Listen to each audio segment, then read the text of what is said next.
sigur të lexoj një gjë, të më falni, që e kam si detyrim preç. Ndonjëherë njeriu ka detyrime. Komisioni Qendror i Zgjedhjeve është institucion shumë i rëndësishëm këto kohë. Këtë zgjedhje. Në Gjeli zgjedhje. Bashi dhe gjithë ata që janë aty, janë njerëz shumë të rëndësishëm dhe kanë nxjerrë fletën tani dhe të gjitha dhe ne jemi detyruar të themi në fjalë. Në zgjedhjet e datës 11 maj, kemi thënë dhe herë tjetër, nderuar televizikues, do të votohet vetëm me një fletë votimi që është kjo. Madhësia varet pastaj nga rrethi, nga Tirana e ka të madhe. Fletën e votimit Bushet, shumë të madhe. Ju mund të votoni në një nga mënyrat e treguara, siç do ta tregojmë në një vijim, përndryshe fleta e votimit do të jetë e pavlefshme. Dhe dëmtoni partitë me të cilat jeni dhe pastaj kështu di sa do bëni pishman. Gjëja e parë e rëndësishme, nëse doni të votoni vetëm për partinë apo vetëm për koalicionin, vendosni shenjën X, këtu ku vendoset shenjën X ose plus. Brenda kutisë përbëri emrit të partisë apo koalicionit të partive që doni të votoni.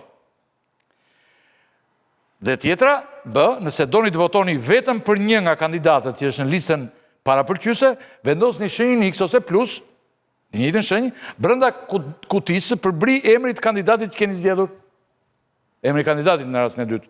Në këtë rast vota juaj llogaritet për kandidatin që keni zgjedhur, njëkohësisht dhe për partinë apo koalicionin i cili i përket ky kandidat. Por kujdes, thotë njoftimi që na bën Komisioni Qendror i Zgjedhjeve, ju nuk mund votoni për një parti apo koalicion dhe njëkohësisht për kandidatin e një partie apo koalicioni tjetër. Ky është njoftimi që ne ju bëm me dije. Tani, çfarë pretendon Arlind Qori pas 40 orësh, ditën e diel? Pra, jemi rikthyer dhe këtë do të kemi në minutat e kësaj pjese. Siç u tham, emisioni ka intensitet për shkak të problematikave të shumta të tempit dhe intensitetit që ka situata. Pra, Arlind, mirëmbrëma. Faleminderit. Faleminderit për ftesën. Më pas do të jemi me Agron që ti kishe thënë edhe Skravopor këti. Agronit, diku aty e lexova unë.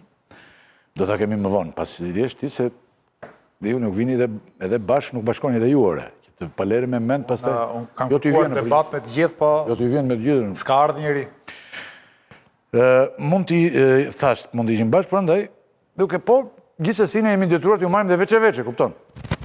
Partitë të tjera ne kemi afruar, unë e kam telefonuar kohë parë Lapaj, me dashamirësinë për ta patur e gjitha, por ai ka thënë unë duhet të vi vetëm me mua, preç, por unë vendimin e kam që do të jetë edhe me ju, me të gjitha. Nuk kemi rënë dakord, s'ka ndonjë gjë. Tani, vazhdojmë të jemi me zotin Zogaj, Mentor Nazarko dhe Andi Bushati. Tani, në mënyrë sa më të koncentruar, si ishte fushata për ju? Shpritshmëri keni për të dielën? Ka shumë njerëz që ankohen për fushatën, pak ata që merren me politikë, gazetar, nuk ka qenë shumë e bukur, nuk ka qenë shumë intensive, s'ka pas shumë kontradikta. Mua, nga këndvështrimi i Lëvizjes Bashk, më zhdukur fushata më e bukur e mundshme. Ka qenë e bukur ajo 2023-shit, kur unë isha kandidat për kryetar bashkie, kjo e 2025-s ka qenë 10 fish më e bukur, në intensitetit, përkrajjes njerëzve, solidaritetit, nevojës për ndryshim, një frymë e tre që po lind për mendimin tim kudo në për Shqipëri. Fatkeqësisht, nga pamja mediatike ka qenë një fushat ku Lëvizja Bashk ka vazhduar të jetë e censuruar, përjashtim që u bën nder është studia juaj. Unë nuk kam pasur luksin të refuzoj asnjë ftesë televizive, përkundrazi, nuk kam pasur luksin të refuzoj asnjë lloj debati, madje kam kërkuar debatin.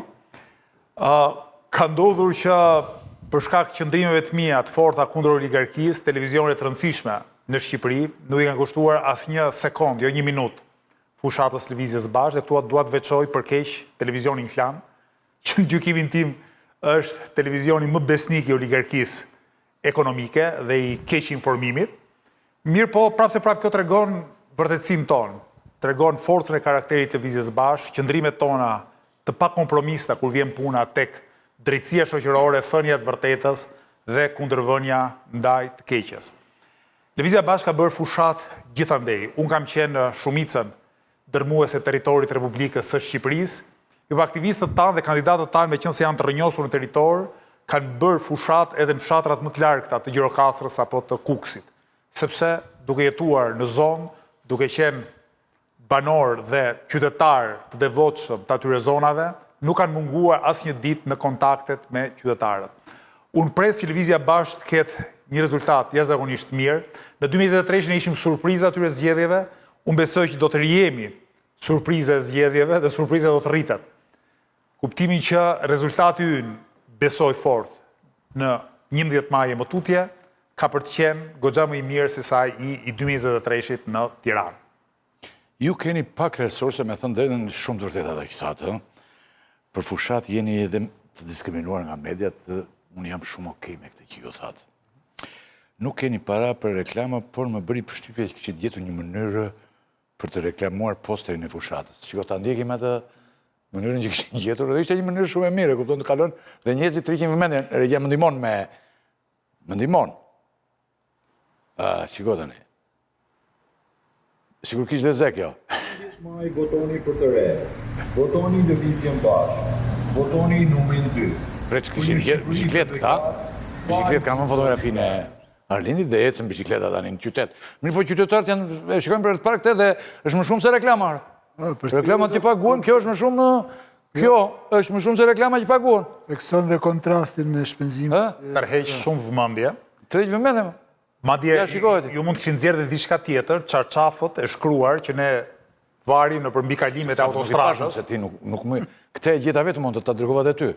Diku e gjeta unë këte. Po së bëra unë mukahet, se do të kisha quar çarçaf të varur në mbikalimet e autostradës, ku thuhet votoni për Lëvizjen Bashkë, kur dëgjohen borit e pa numërta të shoferëve. Dhe gjitha ato makina... I bien borie, sigurisht, i bien borie. Kanë parë dhe ciklistë e Italisë, çarçaf. Dhe është vërtet një fushat e jashtëzakonshme, të jetë modeste në mjete, ne nuk kemi asnjë billboard, asgjë të postuar në asnjë qytet Tiranës. Nuk ka ngel kandidat e parti në Shqipëri, pa vendos billboarda elektronik, pa vendosur gjë. I vogël, po... Dakor, po kjo është diçka kreative, kërkoni bicikletë, kërkoni karrocë të vogël. Unë sot bëra një foto, do e hedh nesër ose pas nesër, të biletave të autobusit që kam gjetur në përgjepa këto ditë, se për Tiranë kam udhëtuar shumë me autobus. Kjo është fushata jonë, me shumë ide, me pak para, me shumë aktivist, me shumë frymëzim, me shumë besim, dhe sigurisht me ide që i duhen vendit tonë. Atere, kam një pyetje unë, pastaj kolegët të pyesin në diçka tjetër. Nëse Arlind Qori be deputet, ç'do të bëni ju aty? Pse ju apo Redi Muçi, që është i pari në listën e Tiranës, do t'jeni ndryshe nga deputetët e Partive Nacionale? Është të matuar sa më shkurt, Unë Redi Muçi dhe besoj të tjerë aktivistë Lëvizjes Bashkë që do bëhen deputet, jo vetëm Tiranë, do t'jemi aty e para si njerëz ndershëm, si njerëz guximshëm, që e thonë fjallën, si njerëz të vendosur, si përfaqësues të interesave, të nevojave dhe drejtave të shoqërisë dhe atyre që na kanë zgjedhur, njerëz që artikulojmë, që bëjmë luftë politike, por nuk e ngatrojmë luftën politike me rrugaqërinë. Ne nuk kemi për të bërë ndonjëherë wrestling në Parlamentin e Shqipërisë, nuk besoj se do të rrihemi ndonjëherë me grushte me njeri aty brenda, mirë po zëri ynë ka për të qenë shumë i fortë. Dhe kam përshtypjen se në atë parlament, kushdo qoftë shumica, kam për të ndjerë një sfidë, jo vetëm politike dhe morale, po edhe intelektuale nga përfaqësues të Lëvizjes Bashkë. Se në Daç Sali Berisha, në Daç Edi Rama, nuk e di kush mund të ketë shumicën, qoftë relative, qoftë plot në parlamentin e ardhshëm, nuk do ketë më mundësi të bëj siç ka bërë deri më sot, sepse bie fjala, Edi Rama nuk do ketë më Sali Berishën përpara, as Sali Berisha nuk do ketë vetëm Edi Ramën përpara, por ka për të pasur përfaqësues denj të shoqërisë shqiptare dhe është e vështirë të më drejtohesh mua, Redi Muçit, Mirela Rukos, Artan Kacarit, Bora Bebës, me bufe, me gjërat saj natyre, sepse edhe opinioni publik do të zërë me domate pastaj, sepse do vëri re se sa i fort është kontrasti midis nesh dhe asaj përfaqësie që deri më sot ka qenë përplot me njerëz të korruptuar, sharlatan, të paaft, edhe sigurisht agresiv. Pre që ti si e shikon këtë punë e Arlind dhe çdo t'i pyesi, do t'i thoshe një gjë, se ti nuk e qenë me Arlindin. Jo, unë Arlindin e kam ndjekur.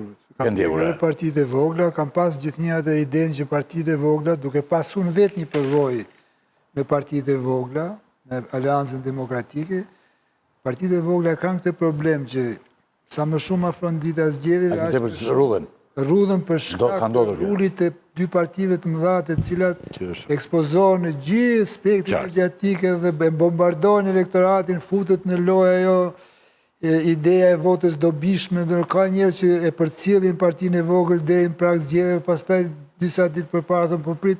Megjithatë Arlindi ka krijuar një eskort, që i themi ne elektorale, jo eskort, kështu që shoqëron po në francizisht, eskorta është si më thënë një bashkëshoqërues, bashkëudhëtar elektoral, të cilët kanë një ide, do të thënë i bashkon edhe një ideologji. Dhe kjo është pozitive. Unë doja të pyesja Arlindin për dy gjëra. E para, ka vure se partitë e mëdha, sidomos gjatë fushatës, kanë bërë disa premtime dhe duket kanë ndjerë dhe, si më thënë, efektin e fushatës, presionin. Rama e tha në studion time që ata do ekzistojnë dhe do marrin. Por tha, adresojnë të tjetër mbrapa, që në lloj si u afronte me lësinë e këto. Kanë adresu disa premtime që i drejtohen një shtresimin, disa shtresime ose shtresimit që presupozohet që ju jeni më afër atij shtresimi për ta shprehur politikisht, siç janë këto shtresat nevojë, njerëzit e thjeshtë. Pra premtime qoftë për minimumin jetik, qoftë për pensionin minimal, për disa bonuse të tjera. Ku dallon, si më thënë, profili juaj në raport me këto premtimit partive të mëdha që unë bisedë që kam bërë këtu me Ylli Rakipin i kam konsideruar edhe kështu improvizime elektorale.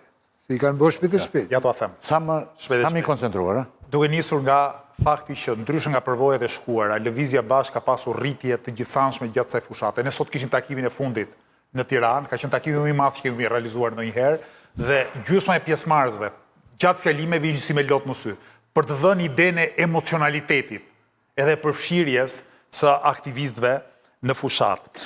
E dyta, në dy javët e fundit kemi pas një bum në rrjetet sociale, që tregon po ashtu rritje. Po ashtu unë mendoj që një pjesë e konzervueshme atyre që do votojnë për Lëvizjen Bashkë janë njerëz që nuk shfaqen. Edhe unë e quaj si në ndecin që Lëvizjen Bashkë që do dalë në fund e do habis dynjan. Përsa i përket premtimeve, a i di nga dallon Sali Berisha, Edi Rama dhe Lëvizja Bashkë, se ne para se të... Ke qenë realist, sa të bëjmë... Bëj pa kujdes tu se... Shumë realist më tje. Jo, bëj pa kujdes, jo, se kam për ty. Është dallimi midis... Po e kam për... Se popullata ka një problem që në ditët e momentet e fundit e preqi e di mirë këtë se ka vite që merret edhe me politikën, edhe me median, me gjitha, dhe rrudhen gjërat dhe drejtohen te i Zoti. S'kam për ta bërë kësaj radhe. Ka ndryshuar Shqipëria... Uroj të jetë kështu. Përsa i përket programeve, aq sa dallon origjinali nga kopja. Ai studenti mirë nga i kopjaci që kopjon 2 fjalë edhe harron të tretë dhe nuk ka kuptim fjalia pastaj.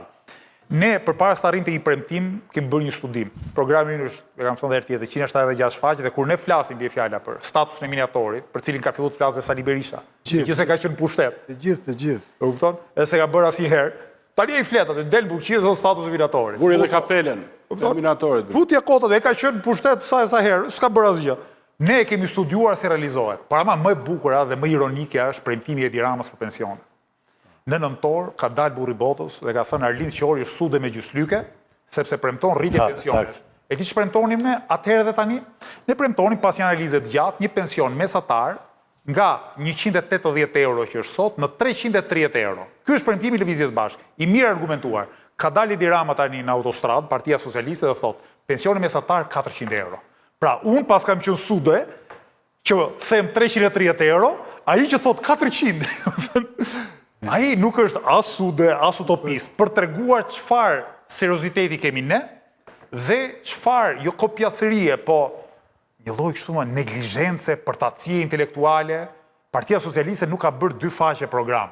Del Edi Rama dhe çdo ditë këput nga një batut. Dëgjon diçka ndarë në televizor, e zbukuron e thot premtimi i Partisë Socialiste. Por çdo gjë të mund. Pra edhe i pyeti ta bë apo s'kam kohë? Edhe një po. Vetëm një. Pyetjen pa koment. Jo, pa koment. Pyetja është kjo, cilët janë i ndiqni sondazhet, çfarë mendimi ke për sondazhet? Si ju nxjerrin ju sondazhet cilët janë pritshmëritë tuaja konkrete? Në Shqipërinë tonë, sondazhet nuk e përshkruajnë realitetin, por kërkojnë ta fabrikojnë realitetin. Dhe unë po ju them, në 2023-shin, sondazhet mua më nxirrnin nga 0.8% në 2.4%. Unë kam marrë 4.8% në ato zgjedhje. Pa, sondazhi për shembull i Top Channelit, aso kohë mua më nxirret 0.8 ose 1%. Unë mora pothuajse 5%. Thjesht për t'u dhënë një ide se çfarë bëhet me sondazhet në Shqipëri, sidomos për një parti si Lëvizja Bashki ka një qëndrim të fortë antisistemor, dhe sigurisht mbështetësit tanë, prandaj e thash në fillim, shumë prej tyre nuk kanë guximin ngrenë flamurën, thonë ne jemi me ju publikisht, ose kur i troket dikush te dera, por ama janë me ne dhe unë e vrej këtë në mesazhe të panumërta dhe mes kategorive sociale që pa kujt i shkon mendja. Lëvizja Bashk e them nga mesazhet që marr dhe nga përshëndetin në rrugë, nuk e di për çfarë arsye, ndoshta për dignitetin e qëndrimeve tona, për faktin që kërkojmë diçka të drejtë. Mendoj se për koherencë. Edhe për koherencë. Po imagjinoni, të marrësh mbështetje nga... Unë nuk ju votoj. Ja, po ju marrë një shembull, se për punëtorët, pensionistët, të rinj, shtrese mesme, ta çon mendja kollaj që na përkrajnë. Po mua më ka bërë përshtypje shumë. Përkraje policëve. Ore polici thjesht në rrugë. I bie Boris ta bën me dorë, të bën atë shenjën që do votoj ty, dhe unë them, kur polici thjesht... Se kanë dhe frikëve, mos vjen ky thonë. Për kë? Polici, mos vjen ky thonë, se çiko policit Për ne, jo më polici thjesht nuk ka pse të friksohet nga ne. Policit kush del në televizor që unë deputet, e kupton, kështu që shen televizor dhe ne nga unë televizor nga pasdar dhe para i vitë. Polici në Gjerimir, po ka dhe anekdota. Kjo s'ka ndodhur asnjëherë. Kjo gjë që unë kam parë muajt e fundit nëpër qytetet kryesore, më ka bërë shumë për thash polici që është në rrugë, nuk po them ai shefi aty që kush e di çfarë bën. Okej, më thuaj. Tani, për të shtuar pyetjes Preçit një moment tjetër, t'ia ik dhe unë një pyetje dhe kalon Bushati me mentorin. Të pyeti për sondazhet, ai beson apo jo? Unë tani them ai ke besim te procesi zgjedhor. A mos ke frikë që mund të manipulohen zgjedhjet? Tani, sigurisht që në Shqipëri ka blerje vote. Në Shqipëri ka kërcënim të administratës në nivele që unë besoj sot janë edhe më tegra se më parë. Dhe gjitha këto janë element që e cënojnë rënd korrektësinë e sistemit zgjedhor. Gjithsesi, ajo që dua të them unë është që në momentin që qytetarët do ta hedhin votën kuti, ne jemi të mirë përgatitur me vëzhgues gjithandej për të numëruar çdo votë për Lëvizjen Bashk. Dhe unë këtë ju siguroj, vota e hedhur në kuti për Lëvizjen Bashk ka për të numëruar për Lëvizjen Bashk. E kemi bërë në 2023 në Tiranë. Çdo votë që kemi marrë është numëruar, jo prej bujarisë së numëruesve, por prej forcës karakterit dhe mbikëqyrjes së vëzhguesve tanë. Ti nuk e vjedh dot votën, qoftë ai që është për ballteje, është njëri i ndershëm, i guximshëm dhe që kërkon llogari për çdo gjë. Mentor, ne ti ke qenë njëherë. Po, kur vetëquhesh si parti antisistemike, antisistemore, kjo të ekspozon... Po, edhe është, nuk është jo, e di, sa herë që lexon program shumë bindesh do që e kanë me të gjithë, e kanë me sistemin politik, e kanë me sistemin ekonomik, po kjo të ekspozon përballë dhe të nxjerr zbuluar për thellësinë e dijes, për thellësinë e programit, për lartësinë e individëve që e përfaqëson këtë parti. Ndërkohë që nuk ndihet kjo.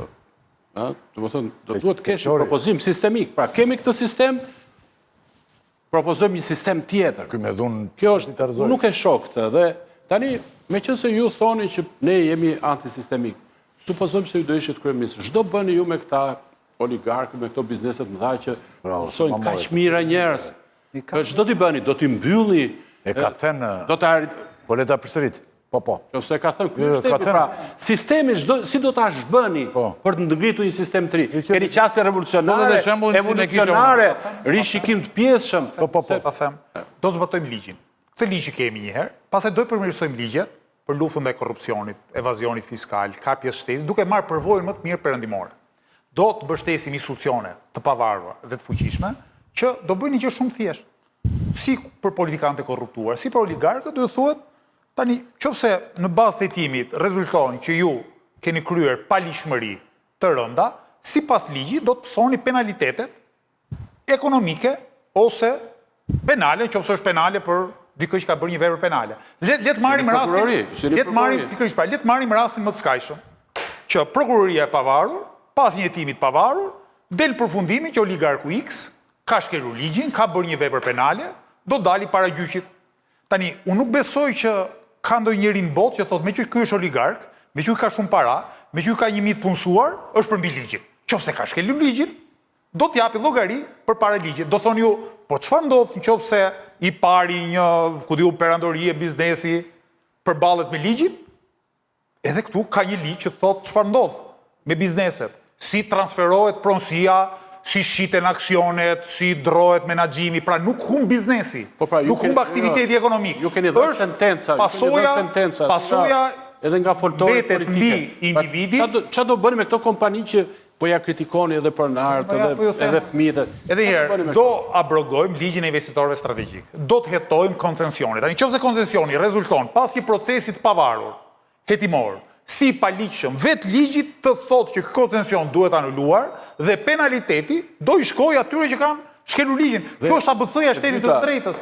Dhe kjo duhet ndodhë. Kjo ndodh në çdo vend të botës. Ne këtë po kërkojmë. Ne nuk do shkojmë, më le të siguroj, ne nuk do shkojmë me lopata e me kazma. Me qëse duhet qasje revolucionare. Po kuptoni, nuk e kemi këtë as në frymëzim, as në pikpamje, as në botë kuptim. Ne besojmë shumë tek shteti i drejtës dhe mendojmë që në Shqipëria deri më sot s'ka pasur shtetës drejtës mirëfilli. Nuk ka pasur. Sa kohë ka ca njerëz që janë përmbi ligjin. E dim që janë ka ca njerëz që janë përmbi ligjin. Ne duam që ligji të jetë barabartë për të gjithë. Në këto shpalljet publike, do të thonë ju ngjani, siç thoni edhe në program Partisë së Majtës Demokratike, por ka kritik tuaj që thon për metoda konspirativiste klandestine për të krijuar mbështetës apo për të mbledhur në mënyrë klandestine. Por s'kemi nevojë për klandestinitet, se bëjmë gjë të paligjshme. Ajo që jo, edhe vetvendosje lidhemi në kafene, ka nisur, por ose nëse keni qasje, do të thotë ky është thelbi i pyetjes time, pra keni qasje revolucionare apo evolucionare.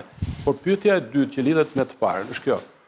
Juve keni nisur nga lëvizja studentore apo akademike apo për të ndryshuar sistemin universitar, e cila ju jepte avantazh të madh, sepse studentët rrinë 3 vjet apo 4 vjet apo 5 vjet, pastaj shkojnë shtrihen në gjithë territorin. Pra nëse ju do kishit mundësi që ta ndryshonit sistemin arsimor, sistemin universitar, pastaj kishit drejt pretendoni do ndryshonit gjithë Shqipërinë. Nuk ka ndodhur kjo. Domethënë ne nuk ju kemi parë që të keni këtë qasje revolucionare, ndryshuese, për mbrojtjen e ligjit në sistemin universitar që është, mendoj ju, në themel të lëngatës shoqërore, politike, ekonomike që ka vënë. Pra nuk keni si ndryshim atje, si ne duhet presim që ju do edhe për metoda konspirative. Maksimumi konspiracionit tonë është që në një bord, asaj cilis që kemi, hapet ai çarçafi dhe shkruhet voto lëvizje bashkë. Dhe ky grupi konspiratorëve pastaj i hyj biçikletës, shkon deri te autostrada, shkon te Mikalimi edhe e marr aty. Si filmi debatik. Po koni debatiku të vrisin, sot nuk ndodh asgjë po bëre këtë gjë. Kështu që edhe paralelizmi është i çaj. Kur vjen puna tek universiteti, ne kemi luftuar shumë për universitetin. Si pedagog, student, kanë qenë tjerë tek shumë radhë. Kja kemi arritur që të frenojmë disa fenomene jashtëzakonisht negative. Dhe po ju marr një rast. Ligji i arsimit të lartë është miratuar në 2015 dhe ende sot, që është 2025, pronarët e universiteteve private nuk kanë marrë nga fondet që u takojnë universiteteve publike. Kjo është arritje. Sigurisht nuk është një arritje e madhe, se universiteti në Shqipëri vazhdon të lëngojë, por është arritje. Por ajo çfarë ne kemi kuptuar në çik vonë dhe prandaj e themeluam lëvizjen bashkë vonë dhe përpiqem që ta përhap si ide, është që ti nuk mund ta transformosh universitetin vetëm përmes universitarëve, vetëm përmes studentëve dhe pedagogëve, në qoftë se nuk transformon jetën politike, sociale dhe institucionale të vendit. Universiteti nuk është një ishull që mund të kurohet veçmas. Duhet kurohet bashkë me shëndetësinë, luftën ndaj korrupsionit, zhvillimin ekonomik të qëndrueshëm. Prandaj në dhjetor të vitit 2022 ne morëm vendimin që nuk do bëjmë vetëm politik, protestash, grevash, në rrugë, me student, me punëtore, kështu me radhë, po do bëjmë dhe politikë institucionale paralelisht. Do kërkojmë votat e qytetarëve, sepse ti mund ta frenosh të keqe me protesta, po ti nuk e sjell dot të mirën me protesta, se protesta në vetvete nuk e bën një ligj të mirë, mund të frenojë një ligj të keq, por nuk është se e bën një ligj të mirë. Dhe kjo është arsyeja pse ne kemi themeluar lëvizjen bashkë dhe pse vazhdojmë të jemi edhe brenda institucioneve dhe kërkojmë të jemi brenda Kuvendit të Shqipërisë, po edhe jashtë institucioneve me protesta, greva dhe gjitha veprimtaritë që na lejon ligji dhe kultura demokratike. Pushat? Keti? Të më duket sikur bëj teatër. I ke thënë, ti dhe s'ke. I kam thënë se më votoj për lindin, tani të bëj sikur i bëj pyetje kundërshtuese, duket teatër për hir të studios. Jo, një gjë do të thojë që ngjyrën e partive të vogla, partive të reja, po themi, se kjo është termi më i drejtë, që e kam pasuruar si shtash edhe si e them vazhdimisht, unë mendoj që risia e këtyre zgjedhjeve është shfaqja e tyre programore me individ, ka i dukuri interesante, për të mos injoruar dhe partitë e tjera. Ka një partit majtë si PSD-ja e Doshit, e cila shfaqet sondazhe, që drejtohet nga një ndërmarrës.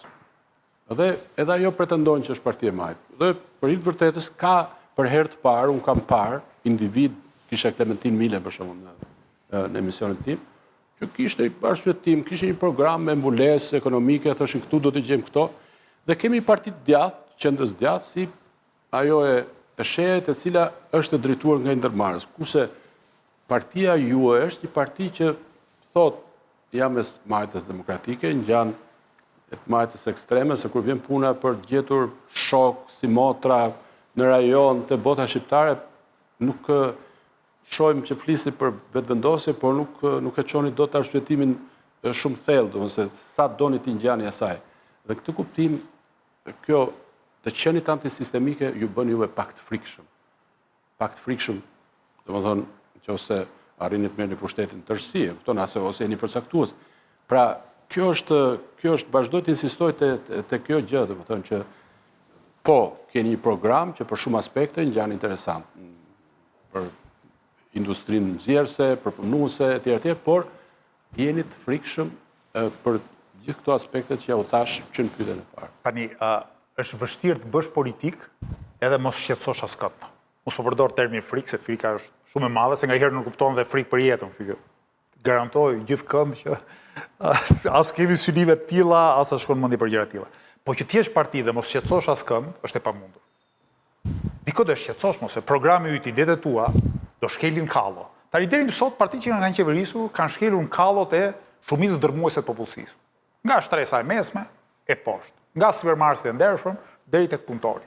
Ndërkohë që idetë tona, programi yt do shkelin kallo brenda ligjit gjithmonë të atyre që kanë abuzuar me këtë vend, të pushtetarëve të korruptuar në nivel qendror dhe lokal. Unë jam i sigurt që një kryetar i korruptuar bashkie, qoftë dhe ky është kryetar i korruptuar bashkie, nuk gëzohet nëse fitojmë ne. Një oligark kur i di që nuk gëzohet nëse fitojmë ne, nisë shqetësohet, sepse minimalisht do të ketë më shumë sundim të ligjit, më shumë transparencë për gjithçka që është bërë deri më sot. Ama ajo që shohun është që ne kemi dalë dhe po ja dalim çdo ditë më shumë, që të ngjallim shpresën tek njerëzit e thjeshtë. Po përveç shpresës, dua të përmend edhe një element tjetër. Të shtoj diçka unë që kam dhe pyetjen e fundit para se ti të japësh një mesazh. Është e lehtë konstatosh, të themi të drejtën tani. Po të mos qeverisësh dhe të konstatosh, është e lehtë. Unë se kam këtë te ju, personalisht, sepse shoh një njeri, jo. Ka guxim, sa duash në këtë botë që jetojmë, jo të gjithë, e kupton. Pjesa dërmuese është në rehatin e vet pushat, nuk e çaj bën. Ai ka të drejtën e vet të bëjë çfarë doj.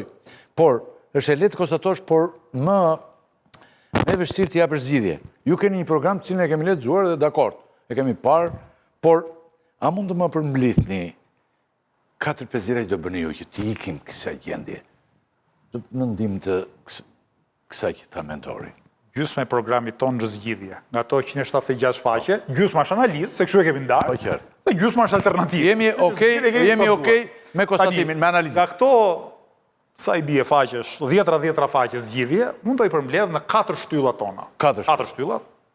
I pare është shteti zhvillimor. Deri më sot kemi pas një shtet grabitqar. Një shtet që s'e ka dash me ditë për asgjë përveç se për të vjedhur. Që ka stimuluar ca sektor që nuk kanë një perspektivë të madhe. Me konstatime si ndërtimi. Në vend të këtij shteti grabitqar, ne propozojmë shtet zhvillimor. Një shtet që nëpërmjet politikave fiskale, po edhe nxitse, i orienton investimet drejt sektorëve që kanë një perspektivë afatgjatë, punësimi, prodhimit vlerës, bujqësi, industri, shërbime të kualifikuara. E dyta, një shtet social që thot, kjo pasuri e prodhuar, ndërbreza që e prodhuar sot, duhet të shpërndahet në mënyrë më të drejtë. Duhet që të kemi pensione minimale të paktën sa minimumi jetik. Duhet që pensioni mesatar të jetë dinjitoz. Duhet që shkollat të shkollojnë dhe fëmijët dhe adoleshentët të jenë nën kujdesin e mësuesve, jo vetëm për 4-5 orë, po edhe për më shumë, ku fëmia ka mundësi të hajë një vakt ngrohtë me produktet bujqësore lokale në shkollën e vet, të bëjë një kurs sportiv edhe artistik. për shëndetësinë po ashtu, jemi nga vendet me shpenzimet më të ulta në Evropë për shëndetësinë, ne propozojmë që të arrijmë të paktën nivelin e rajonit, që do të thotë të rrisi me pothuajse 2 fishoj, pra nga 3.4 ta çojmë në 6% shpenzimet për shëndetësinë në raport me prodhimin e brendshëm bruto. Por përveç kësaj, na duhet një shtet i së drejtës. Çdo të thënë shteti i së drejtës. Një shtet ku institucionet, sidomos të gjyqësorit, po edhe institucionet tjera janë edhe të pavarura, edhe të fuqishme, edhe luftojnë njëkohësisht korrupsionin, kapjen e shtetit, lobimin e palishëm, evazionin fiskal e shumë çka tjetër. Por po ashtu, ne na duhet një shoqëri që ka një kulturë gjithnjë më demokratike. Duke nxitur këtë dhe institucionalisht. Sot në Shqipëri, ti po të duash të bësh një referendum, edhe sikur të mblidhe 1 milion qytetarë dhe të nënshkruajnë për të organizuar një referendum, nuk e organizojnë dot, se mungon një ligj për referendumet. Është bërë kushtetuta që 1998 e njeh të drejtën e popullit për të organizuar në referendum dhe për disa dekada, 2 dekada e ca, populli shqiptar nuk ka një ligj për referendumet, siç e kanë gjithë popujt e tjerë të Evropës. Qa do nështroni ju referendumet, shqyrtimit me referendum? Dhe herë, sot, po marrë një shembull, se ne kemi çuar një iniciativë ligjvënëse, që është ligji për minimumin jetik. Kemi mbledh 21.000 firma qytetarësh, e kemi çuar në kuvend, se nuk e bënim dot referendum, se mungon ligji për referendumet, atëherë çuan si projekt ligj nga qytetarët në kuvend. Sikur ne të kemi mundësinë të miratojmë një ligj për referendumet, do të mbledhni firmat e qytetarëve dhe minimumin jetik do ta miratonim me referendum, që referendumi mos jetë vetëm abrogativ, pra vetëm për të rrëzuar një ligj, por të jetë edhe propozues. Nga ana tjetër, unë mendoj që demokratizimi i shoqërisë lidhet edhe me demokratizimin e vendit punës. Sot në shumë raste vendi punës në Shqipëri e zhvesh punëtorin nga të drejtat e veta bazike. Sot një punëtor po tentoj, po guxoj të organizohet sindikat, e heqin automatikisht nga puna. E shfarrosin. Prandaj ne duam që përmes ligjeve dhe institucioneve serioze të garantojmë punëtorëve të drejtën për të organizuar sindikat. Dhe kjo është një arritje demokratike. Më shkruan dikush që duhet dhuar sa më shkurtë, që unë e respektoj. Realisht, kam deklaruar thotë që do të ndalojnë hecet e vogla. Si do të furnizohen, është një pyetje shumë konkrete. Si do të furnizohen shqiptarët me energji që është në rritje, energjia. Ju thonin që hecet e vogla do mbyllen. Energji, po. Tani ndërkohë që liberalët kanë deklaruar kundër ndërtimit të Skavicës. Ne tani duam të hapim një diskutim shumë të madh për çështjen e heceve. Ky është një diskutim, për shembull, ky hidrocentrali i Skavicës, një diskutim që bëhet prej dekadash. Ne duam ta hapim si diskutim me komunitetet lokale, me ekspertë e fushës, për ta marrë vesh një herë për gjithmonë çfarë do bëhet. Do ndërtohet si hidrocentrale apo jo? Gjithsesi, përparësia jon është energjia e rinovueshme, era, dielli, sepse kjo është energjia Do ndaluar këto thotë të tjerë hecet. Po hecet e vogla pa diskutim njerë, sepse nuk kanë as efekt, në energjinë, prodhim energjie, përveç se shkatroj natyrën, ku diun, thajnë lumenjtë e kështu. Produkti i këtyre diellorëve. Ndërkohë që era dhe dielli janë energjia së ardhmes dhe Shqipëria është i vetmi vend ku nuk ka një helik që rrotullon era, më në çdo vend të Evropës përdoret energjia e erës. Njëherë të kemi kërkuar një mesazh, po tani ti ndoshta do të ish më i koncentruar sepse erdhi dita. Thuaju njerëz. Të shoh kamerën. Po. Cilën kamerë të shoh? Njëshin, dy, këtë duash ti atë aty. Katrën. Ja këtë, je këtu te ky. Katrën, bukur fort. Të nderuar bashkëqytetarë, në 11 maj, unë ju ftoj që të votoni me zemër dhe me mendje. Me zemër në kuptimin që kjo vot duhet jetë një vot ndëshkuese për ata që për 30 ca vite ju kanë vjedhur dhe poshtruar. Po vota jo duhet jetë me mendje. Duhet jetë një vot edhe për të ardhmen. Votoni partinë më të mirë, partinë e njerëzve të ndershëm, partinë e njerëzve me kapacitet. Dhe qofse votoni me mendje dhe me zemër, unë jam i sigurt që shumë prej jush, sigurisht jo të gjithë, por shumë prej jush kanë për të votuar për Lëvizjen Bashkë. Sigurisht edhe kur foli për zemër, tha të ndëshkojmë, tha. Edhe ne të urojmë. Zemra është emocionalitet. Po nuk varet nga ne. Sinqerisht të urojmë. Cili nga ne ka një votë, pak varet nga se cili nga ne ka një votë, në studion time kanë thënë vota për ty të deklaruara, kanë thënë,